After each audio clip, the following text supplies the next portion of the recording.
අයිබෝන් සුබ දවසක් ආදින ඔබ සියලු දෙනාට දීර්ඝාෂ ලැබේවා කියා ප්‍රාර්ථනා කරනවා.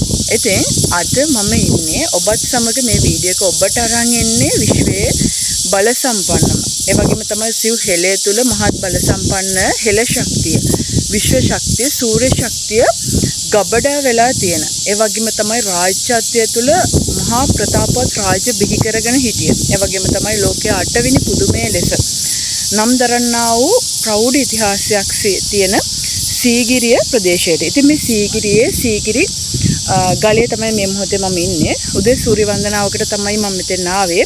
ඉතින් ඔබට මම පෙර දිනේ සඳහන් කරා සූර්ය දෙවියන්ගේ ජීවමාන බල සම්පන්න ශක්තිය.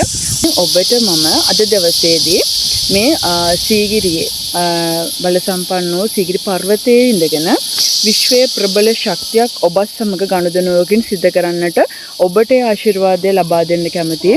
අද උදේදී සූර්ය වන්දනාව සිද්ධ කරලා ලබා ගන්නා වූ බල සම්පන්න ආශිර්වාදයේ ජීවමාන ඔබට ලබා දීලා ඔබගේ ජීවිතයේ පවතින යම්කිසි අඳුරු බලවේග ඒ වගේම තමයි ඔබට අවශ්‍ය වන ආලෝක ශක්තිය ඔබට ලබා ගැනීමටත් ඔබගේ ජීවිතය තුළ මහත් ප්‍රතාපවත්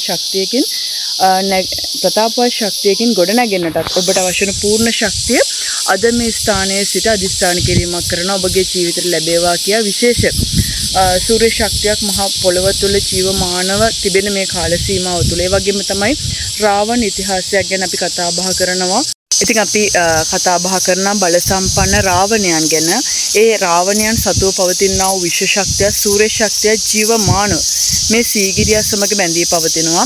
ඉතින් මේ කාල සීමාව තුළ රාවණ අවදිය, රාවණ උප්පත්තිය, රාවණගේ නැවත පිබිදීම ගැන කතා බහ කරන බොහෝ දෙනාට ඒ විඥානික ශක්තියක් නැවත අවදි වෙන බවටත් අද මේ සීගිරි පර්වතයේ ඉඳගෙන මම සඳහන් කරනවා දස බල ඥානය අවදි කරගත්තා වූ බල සම්පන්න වූ රාවණයන්ගේ මහා ආශිර්වාද ශක්තිය නැවත හෙළයට ලැබිලා හෙළයේ සංස්කෘතිය, හෙළය තුළ පවතිනා වූ සભ્યත්වය, ඒ වගේම තමයි හෙළයේ පවතින ප්‍රෞಢ ඉතිහාසය, හෙළයේ පවතින හෙළ මිනිසුන්ගේ තියෙන එකමුතුකම, ඒ වගේම තමයි නැගී සිටීම නැවතත් මිනිසු අතර ගොඩ නැගේවා තාක්ෂණවාදී ලෝකයක තාක්ෂණයට ගොනු වෙලා හදවත් වලින් මිනිසු හරි දුරස් වෙලා තියෙනවා. ඉතින් මේ දේවල් නැවත අතීතයේ වගේම දැඩි අධිෂ්ඨාන ශක්තියෙන්, ඒ වගේම තමයි වචනවල තිබෙන සෘජු බව සහ ඒ වචන රැකීමේ තිබෙන ගෞරවය, ඒ වගේම තමයි මිනිසුන් අතර තිබෙන එකමුතුභාවය සහ අන් අයට ගරු කිරීම, අන් අයගේ තිබෙන අනන්‍යතාවය ආරක්ෂා කිරීම සහ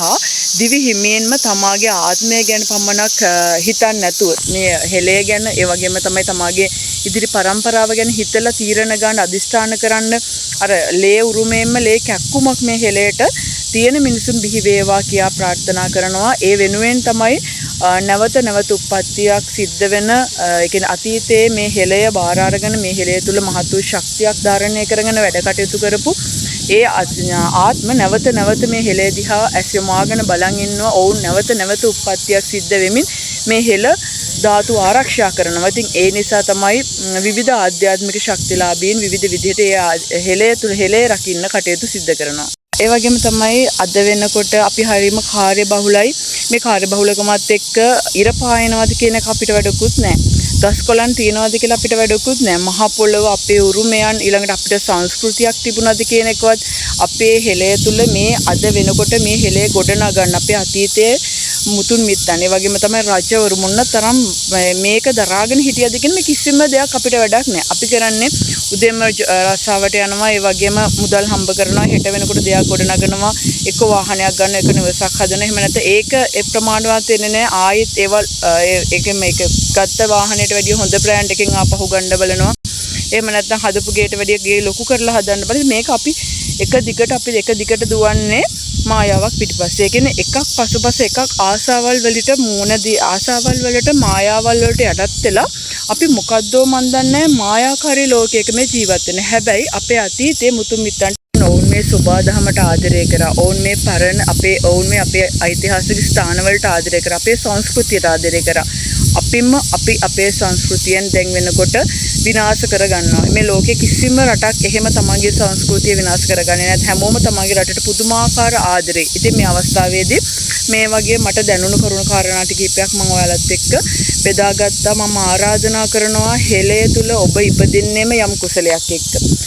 මෙතන ඉපදෙන්න හේතුව තමයි ඔබ අතීතයේ යම්කිසි හේකින් මේ හෙළය සමග අනිවාර්යයෙන්ම ගනුදෙනුවක් සිද්ධ කරපු. එහෙම නැත්නම් සිත පිහිටවා ගත්ත මිනිසුන් තමයි මේ හෙළය තුල ජීවත් වෙන්නේ. හෙළය තුල ඉපදෙන්නේ. ඒ වගේම තමයි මේ හෙළය කියලා කියන්නේ විශ්වයේ ප්‍රධාන ප්‍රබල ශක්ති මූලස්ථානයක්. ඒ නිසා තමයි හෙළයන්ට මොන විදිහේ දේවල් කරලවත් පරද්දන්න යටත් කරන්න බැරි. ඉතින් ඒ නිසා ඒ වගේ ප්‍රෞඩ ඉතිහාසයක් තියෙන බල සම්පන්න තැනක ඉපදිච්ච ඔබගේ ආත්මය ත්‍යාකාරව සූර්ය ශක්තියෙන් සහ විශ්ව ශක්තියෙන් බලගන්වා ගැනීමට ආරාධනා කරන ගමන් ඉදිරියේදී ඔබට කුණ්ඩලිනි භාවනා සහ ශක්ති භාවනා සම්බන්ධ වැඩසටහන අරන් එන බව මතක් කරමින් අද දවසේ වැඩසටහන අවසන් කරනවා. අද දවසේ මේ පොඩි වීඩියෝ එක අවසන් කරනවා. ඔබ සියලු දෙනාට දීර්ඝායුෂ ලැබේවා.